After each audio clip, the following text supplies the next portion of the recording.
All right, welcome everybody to Tesla Today. Some of you may be aware that there's a sea change happening right now in the narrative for Tesla, the business and the stock. We're now seeing the street and many other folks who were kind of negative about Tesla starting to recognize and being pulled along, seeing that it's actually going gangbusters and starting to grow quite significantly.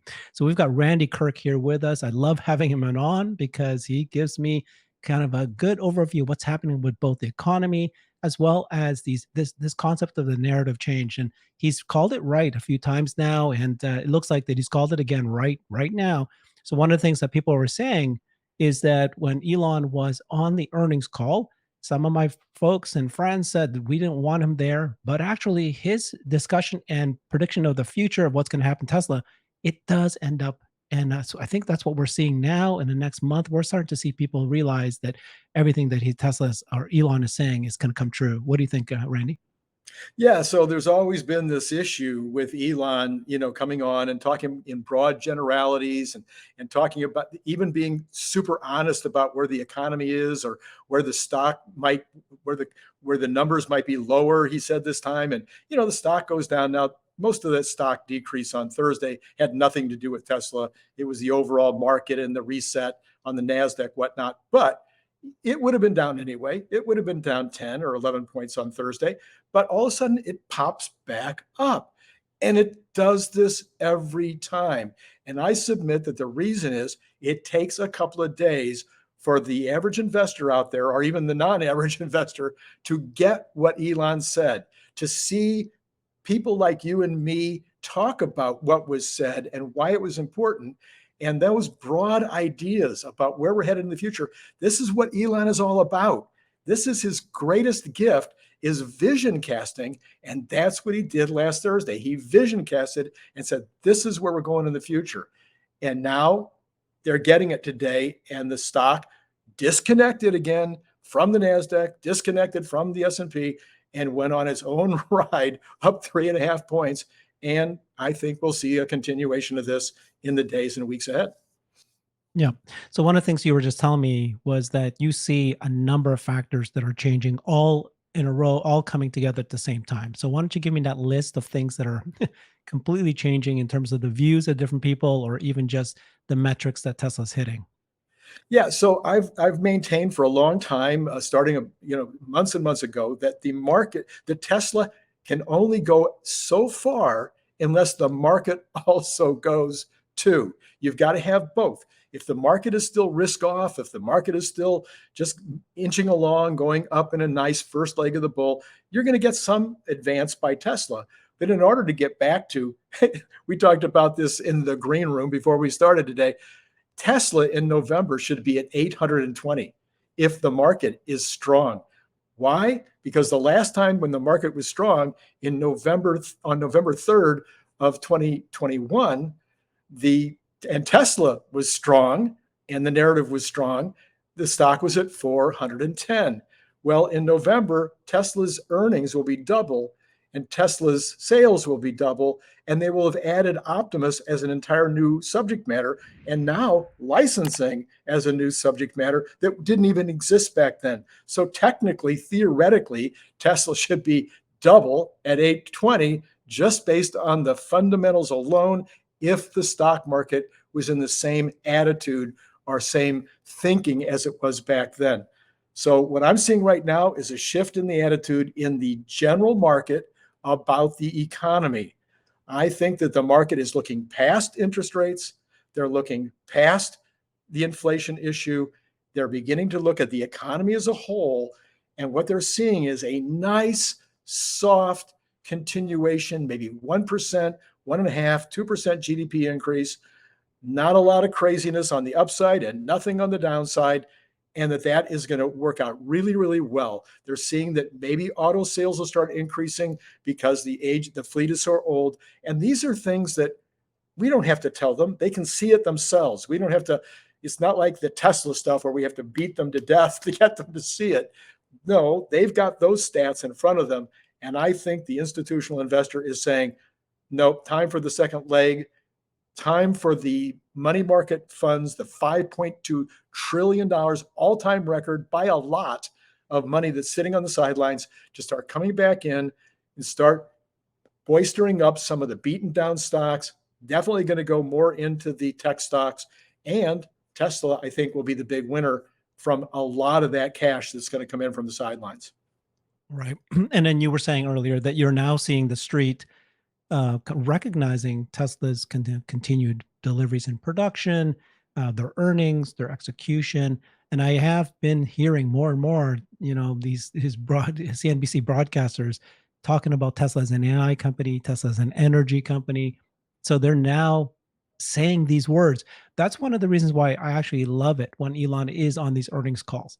I was saying that his job is to communicate to investors, both the retail investor and the institutional investors, and he changes. When somebody says, "Why are you sacrificing margin in lieu of volume?" He answers back, "Well, because if FSD on autonomy, when that comes, we're going to make more money with more cars out there." And so he flipped it and said, think future, think about what we're working on. It's the stories about autonomy and robotaxi. The first three questions on the earnings call last week were all about autonomy and robotaxi. So it is working. We're starting to see people talking about it, right? And so even though it's not here yet, and some people will say they're talking about it. So what about the capitulation of the auto industry? Why don't you give me a summary of all the things you think that has happened that you think that it's already happened or people are aware that it's happening? Yeah, so you start looking at the earnings of Tesla after all the price cuts, and you're looking at they're still at 17% margins, which is way more than any other auto company out there. And then you look at some of the other numbers that are coming in where every other EV company is losing money, or BYD is making a little tiny bit of money, but the margins are nowhere close. And then you see that what's happening, all kinds of BEV vehicles are piling up in parking lots, except for Tesla automobiles, which are still at the highest margins of anybody, and those are selling, and those are moving off the lot. So it shows that Elon's concept worked, and pretty soon the street begins to go, oh my gosh, it is working, and we can count on this guy. He is doing it over and over and over again. So now what is he saying? Oh, he's saying that they're going to, build another 600,000 more cars next year and be at 3.5, 2.5 million. And then the year after that, it'll be 3.2, et cetera. Oh, maybe we should pay attention to those numbers. And maybe we should pay attention to the other things that he's saying about the future, because he just keeps being right. The big capitulation, of course, is the CEOs of the various car companies are all saying, no, we're no longer chasing Tesla. We're giving up on the ideas that we're going to equal or beat Tesla in the BEV market. What we're looking at now is they don't say this out loud. We're looking for second place or third place. It's not possible to beat Tesla. So therefore, we need to use their charging stations. Maybe we need to use their FSD system. And then Larry Goldberg said on Friday, he said, look, why would they only take FSD?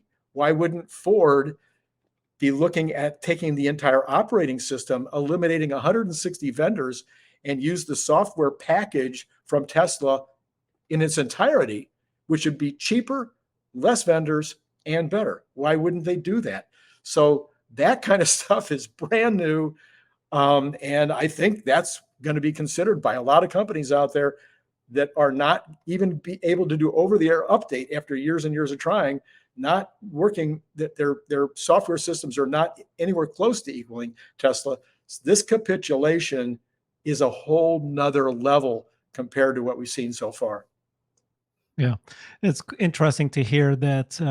Right, when you hear a legacy major auto OEM start talking to Tesla about licensing something, in this case, he let out of the bag the FSD. What it does is that it doesn't almost matter if they end up doing, which they will. They'll all fall and do it, but it strengthens Tesla's position, because the funny thing is there are seriously people who really think that Tesla is not a great car, not a serious competitor out there, which is weird for us, right? Because we know that they're the best, but there are people out there who just don't realize that, like the general public, right? And now when they hear, oh, Ford is partnering with Tesla for the supercharger, then they realize maybe Tesla is equal or better than Ford, and then it starts to happen, right? Yeah, Um, so their revenues and their profits are already fifth out of all car companies, even though their numbers are, not fifth, but their revenues and profits are already fifth. And at the current rate of improvement that they're going just on the car, just the sexy plus the new Cybertruck, they will be number one in revenue and profits within 2 years, just on the strength of the car company. yeah, there almost everything that was hurled at Tesla is being taken out. Build quality of the cars. They don't have much of a market share. It's funny. It's just wonderful to see it all coming together. What is your thinking about? You said about AI and tech becoming better understood now. Is there some more information you can share about that you think that it's actually happening? Well, again, if you start thinking in terms of somebody buying or licensing your FSD, that's tech. Then you start hearing and Elon repeating that they're going to spend $1 billion on Dojo. Well, that's a pretty big deal. $1 billion Yep. on Dojo. And he still wants to buy as much of the existing uh, capacity as he can from NVIDIA. So, again, if you're even a really stupid an analyst, you go, what in the world are they doing with $1 billion worth of their own chips? And at the same time, continuing to buy the maximum they are able to buy from NVIDIA. Well, that puts them in a completely different class than Microsoft, puts them in a different class than Google. They're completely off the charts in terms of the compute power that they're trying to build. Well, does that mean, as I'm going to forget who said, oh, I know it was, I think it was, I'm going to forget. Anyway, does that mean maybe? Oh, I know it was Dr. Know-It-All this morning, and I guess he got it from Stephen Mark Ryan. Does that mean that the Dojo system will now go to large language models as well, and all of a sudden you have the combination of large language Mhm. models as well as FSD in the chip that you've got in your car or in the chip that you've got in your bot, in your Optimus? Does that mean that they have a separate GPT capability online at the same time? I mean, all of those kinds of things are now infecting the brain of that investor out there that has been wondering, should they get on board? And what everybody is going to do now in the second leg of any bull market, and if everybody gets it, that this is the second leg of the bull market, what are they looking for? They're looking for the next Tesla or the Yep. next NVIDIA. They're looking for the big win. And the big The next win, Nvidia. the big NVIDIA. That's what I'm saying. Yeah. So all of a sudden you're potentially looking at, where are the big wins? Well, there's a company out there that is building a humanoid robot that can work in the factory by next year, which was in the Yeah. call. By Yeah. I don't. next year. Yeah. I don't think that the investors are yet giving Tesla the stock its due as an AI company. So the more that Elon and Tesla continues to explain what they're doing, then it will catch up. So I think it's an opportunity because it's not yet built in. Yeah, the stock fell, the growth, like you were saying earlier, right? It's just kind of like just coming back up from this negative narrative that's been hanging over Tesla for so long. And then the issue, remember in January, was the demand issue. There was no demand. Then it became price war, so therefore margin. Now we're coming out of that and it becomes okay, the company's not only going to be surviving, they're thriving, partners are coming on.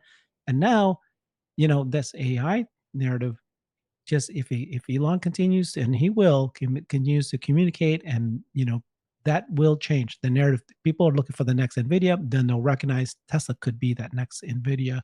Tell me more about FSD. So I know you met with Larry Goldberg, and then you met with Brian Wang. Tell me what they told you. That sounds very interesting. So Larry said, look, again, why would you only, if I'm Ford, why would I only want FSD from Tesla? Why in the world would I want to continue to deal with 160 software companies where every time I want to make a change in the software, I've got to, if I want to make a change over here, I've got to deal with maybe 3 or 4 or 5 other software companies where that change I'm making might infect these others. And so it becomes very complicated. Why wouldn't I want a single operating system that could operate the whole car?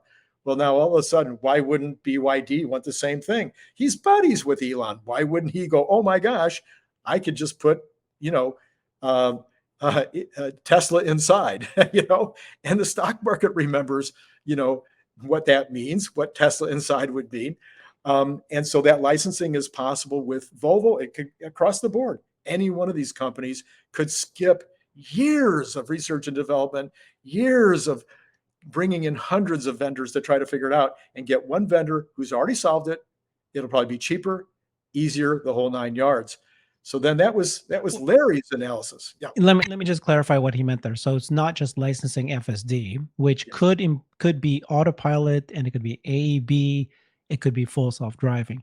But he's saying that, well, in order to do FSD, you need to have the 8 cameras, but you need to have the NVIDIA, the FSD computer in there. And since you have that, you might as well just do all software that controls the entire car, everything for the car, because it's just easier to do that. Just do all software. Is that what he's saying? Or is there more to that? What does he mean by operating system? That's exactly right. Use it for your entertainment system, which Tesla's entertainment system is years ahead of anybody else. Use it for the over-the-air update. Use it for the seats moving up and back. Use it for putting, you know, fart mode in the back seat. I mean, use it for everything in the car and eliminate 160 vendors, because Tesla has one vendor doing their software, them, you know, so that, I mean, it makes so much sense.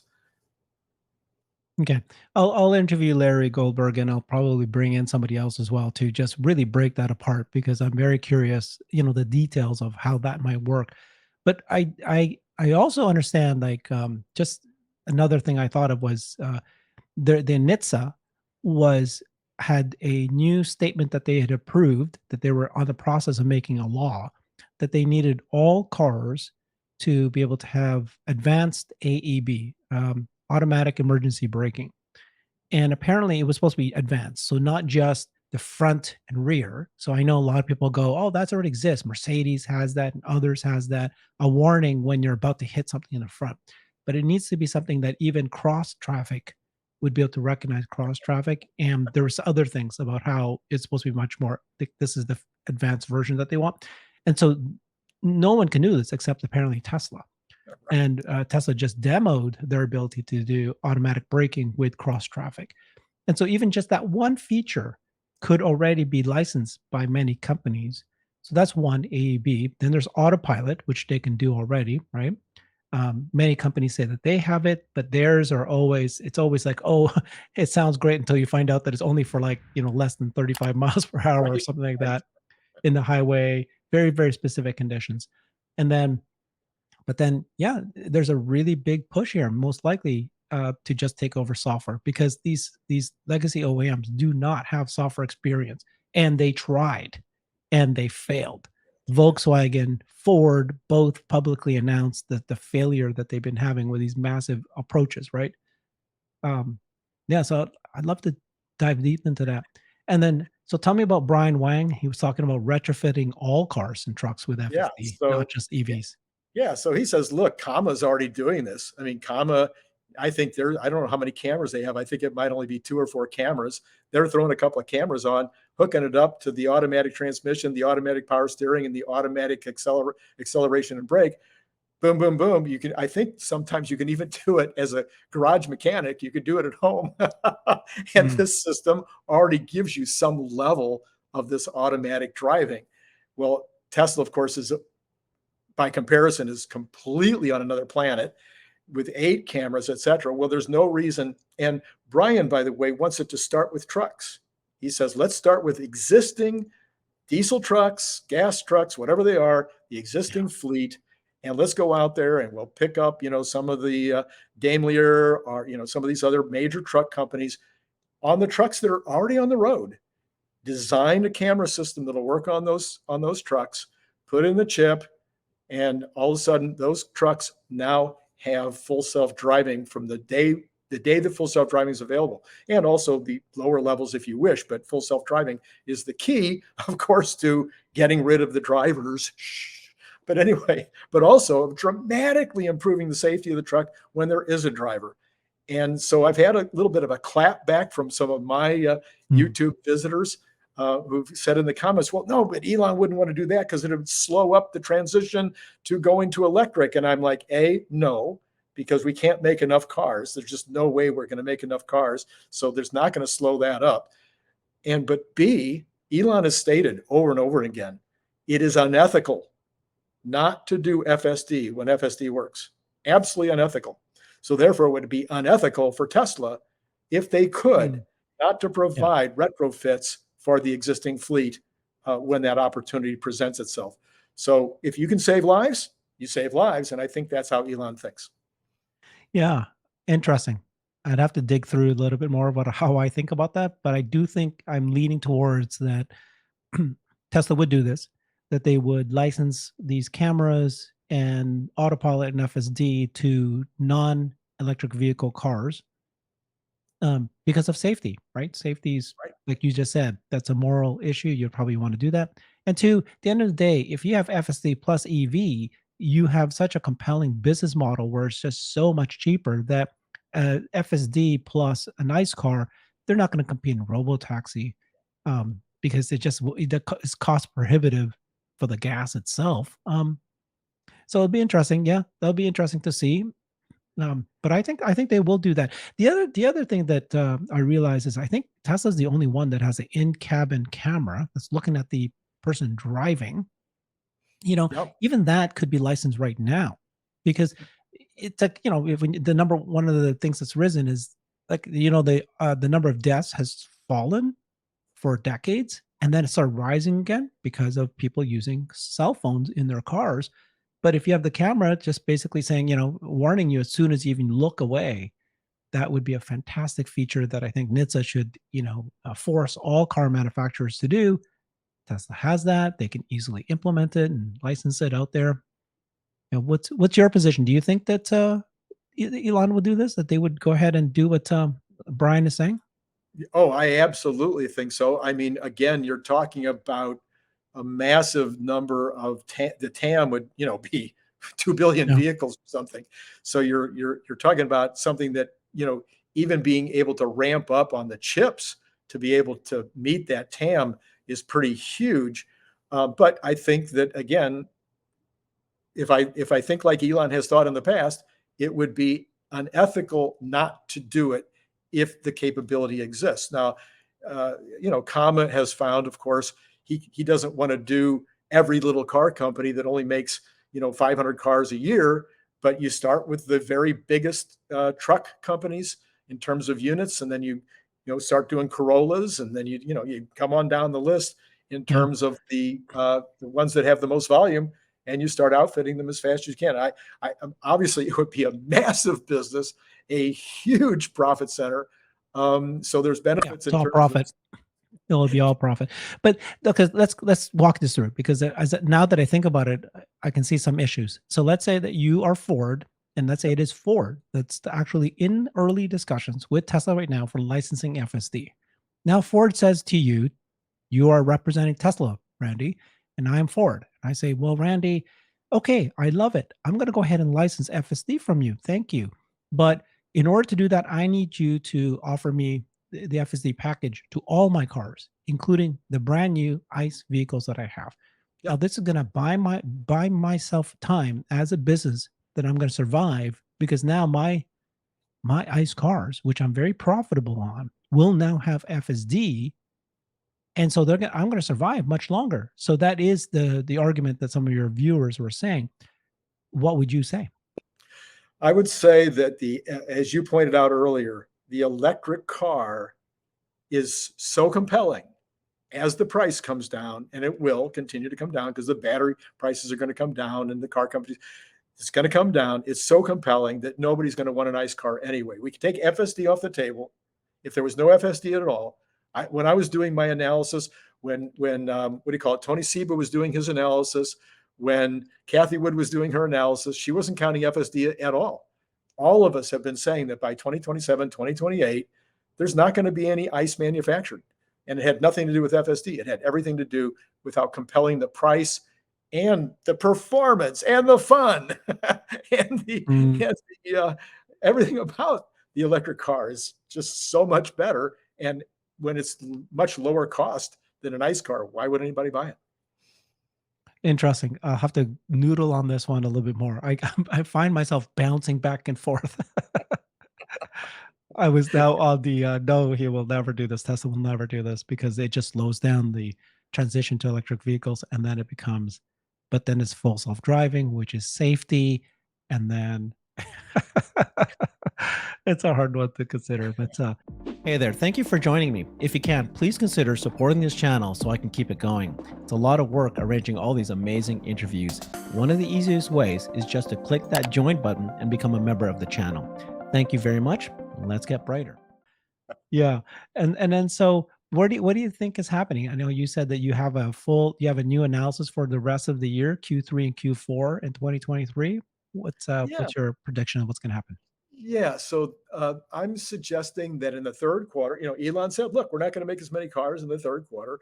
And people have interpreted that a couple of different ways, whether that's fewer than we thought or whether it's fewer than they made, fewer than they actually made in the second quarter. I think it's fewer than they actually made in the second quarter.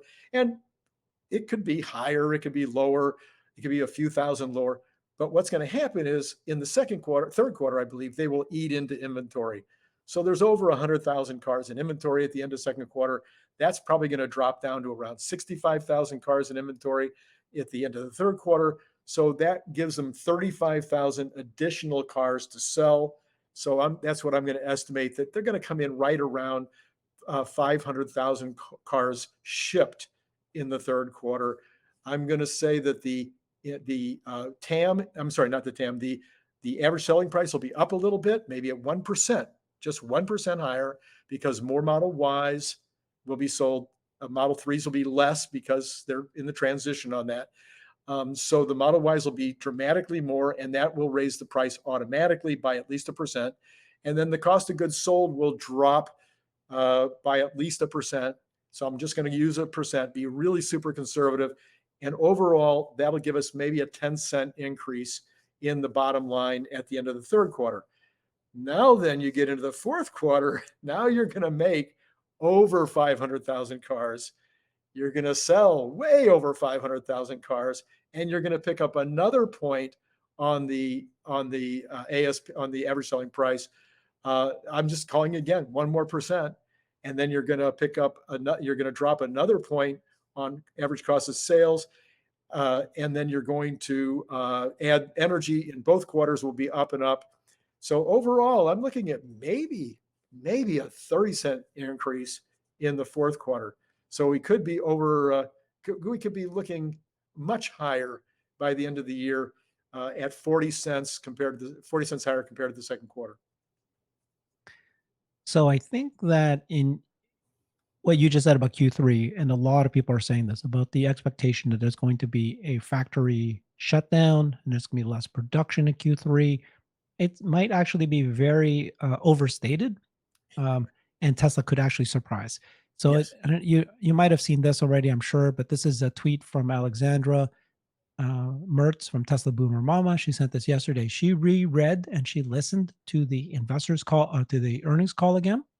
And here's everything that Elon and Zach's comments about these factory shutdowns in Q3. A little bit down for a lot of factory upgrades. Just probably a slight decrease in production in Q3. Minimize idle cost, not profound reduction. Yeah, so that's kind of what I'm figuring. I'm figuring that they're going to make roughly the same number. It might be 5,000 less, it might be 7,000 less, but it's not going to be significantly less. And that's why I'm saying, given that it's the third quarter, that they will just eat into inventory with about a 35,000 increase in actual units sold during the third quarter. Then once I had Brian White in a conversation the other day. Brian White says, well, once they get all those transitions in there, they're going to be able to make a lot more Model 3s than they've been They making. catch up. And Mhm.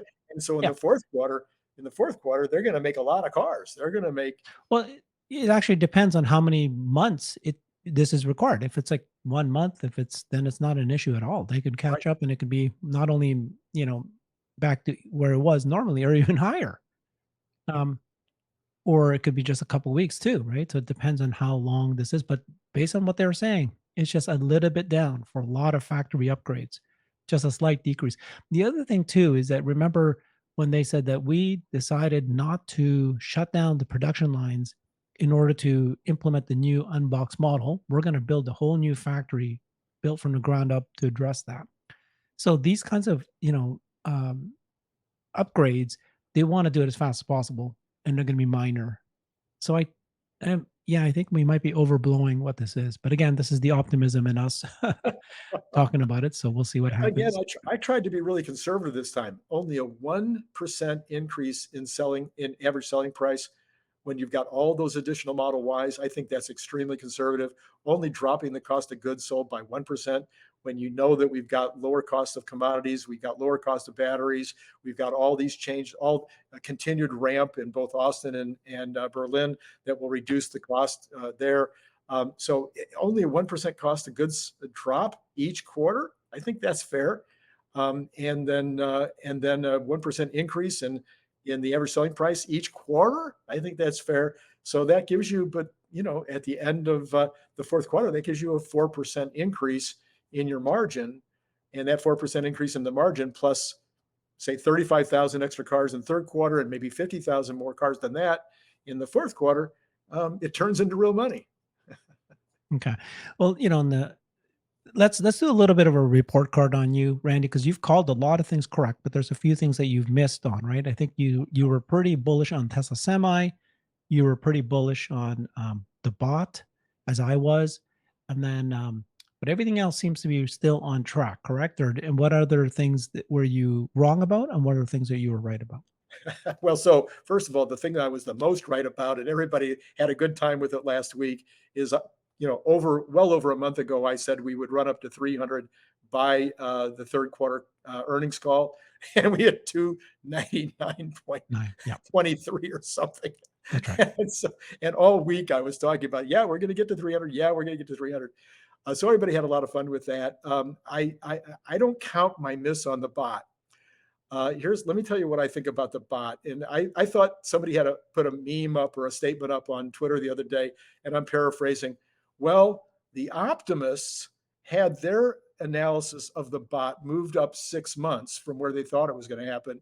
And the Exactly. pessimists on the bot had theirs brought up 4 years compared to where they thought things were going to be. So Exactly. right now, my head is saying we'll have 100 bots, 200 bots. I don't care what the number is by the end of the year. If they can make 100 or 200 by the end of the year, they could make 1,000. It's not really an issue. But everything that I'm hearing from what they said in terms of making more every month would say, yeah, it might be 100 by the end of the year. But by November, we're supposed to have a finished bot with all Tesla actuators, all Tesla motors, all Tesla parts. And then they're going to, if I understood it right, and I went back, I actually got the transcript and read the transcript line for line. My understanding of the transcript is they will start the equipment, they'll start Mhm. producing the equipment to make the actuators in November once they have that final unit up. And then they've already hired the guy to do the line. He said specifically, we will begin production. He said specifically, we will have robots working in the factory in 2024. Well, that could be January of 2024. That could be February, it could be March. I don't care what month it is, but they're going to have the bots working in the factory doing useful tasks in the factory in 2024. There's no other way to read what he said than that. Okay. Mhm. It's really simple. Even for a lame brain like me, I could get it. So what does that mean? Well, that means to me, if you set up a line, now you can make 1,000 a week, 2,000 a week. This is not like a car. It's not going to take years to ramp. It's not even like a battery. It's not going to take a long, long time to ramp. These are going to be able to be ramped quickly. If they're able to make 1,000 a week or 1,000 a month, it's no big deal. A couple of months later, they're making 3,000 a month, 5,000 a month. My million in 2024 is still on the table. Yep. don't think it will be. I don't think it's going to be. I've changed my analysis now. I think it will be a run rate by the end of 2024 of 100,000 or 80,000 a month, or in other words, a million a year. So we'll be at a run rate of a million by the end of 2024 instead of actually building a million in 2024. Yeah. So I think you're right. The biggest news is him saying that the bots are going to be in the factories by next year. Like you said, the pessimists, they're like going, You guys are so dumb. The bot's going to be years away from now. I'm not even going to talk about that. That's ridiculous. You're talking about now. On the other side, yeah, talking about having 100 bots or 1,000 bots by the end of this year was too optimistic, because we had thought that the actuators, the Tesla designed actuators, were already done. Because he had said the same statement, I don't know when it was, but many months ago, that we realized there's no off the part actuators out there. We had to build our own. And then as you watch these videos of these bots, you can see that the actuators, the Tesla designed actuators, were already functioning. So for him to say that it will take till November for them to finalize that, that's the delay. And so now, if it was already done, there was no reason why they couldn't have 100 by the end of this year. But because they're still tweaking on the actuator for till November, but everything else is still on track, because, like you said, it's going to be in the factory. It's going to be useful by next year. So um, it doesn't mean that it's not already being used today. It doesn't mean that you don't have 5, 10, 20 that are already working on the factory today. That's absolutely Uh, true. that's the thing where people are like, you guys are, well, no. It's the jump in estimation of how many people. But okay, so that was Well, right. And then Tesla. but also, Herbert, as a factory owner for 30 years, I had a plastics manufacturing business. I know you also have had your own product lines. You know this, and I know this, but most people don't understand it. Even my employees didn't understand it. Hmm. You make an estimate of when you think that product is going to hit the market. You make an estimate of when you think the tooling is going to arrive, when you think that the plastics analysis, for me, the plastics analysis is going to be done so that we know we got the right plastic. Then you get the tooling, you get the plastic, you throw the plastic in the hopper, and you start pumping out product, and all of a sudden, oh my gosh, it's too, in my case, water bottles, it's too squishy, or it's too hard, or the cap doesn't fit, or whatever. And now you go, okay, I'm going to miss it now by 3 months. And the employees are like, but you said, and the investors are like, but you said. Well, yeah, but when you're talking about manufacturing an idea that has never been done before, even remotely close, and where the people are all going, you can't make a robot that can walk around a factory, and we're going, no, not only can we make it, but we're going to be 6 months late. Yeah, that's exactly what this was. This was we're taking the impossible, which is a mass-produced general humanoid robot, and having it, in working in our factories by next year. That's amazing. And then the part we don't know yet is how intelligent it will be. And there's very good signs, given what we're seeing with the reports that we're hearing about FSD and Dojo and others. So we'll see what happens. But for him to say that it's going to be usable, useful in the factories by next year, that's yet another very bullish sign. If you don't agree and don't think, and you're one of those people who think that'll never happen, all right, we'll see what happens there. Okay, wonderful. Thank you so much, Randy. This is good. I always feel very optimistic after talking to you, but Good. this was a good one today, because we're talking about, both not only in the future long term, we're talking about the current narrative, and the narrative and the economy and the stock. Um, you have, like you said earlier, you have the ability to connect these dots together, to bring them together, to have a sense of what might happen. And so far, in that sense, you've been very correct on. And I hope that this is all true, that we're headed to a bull market.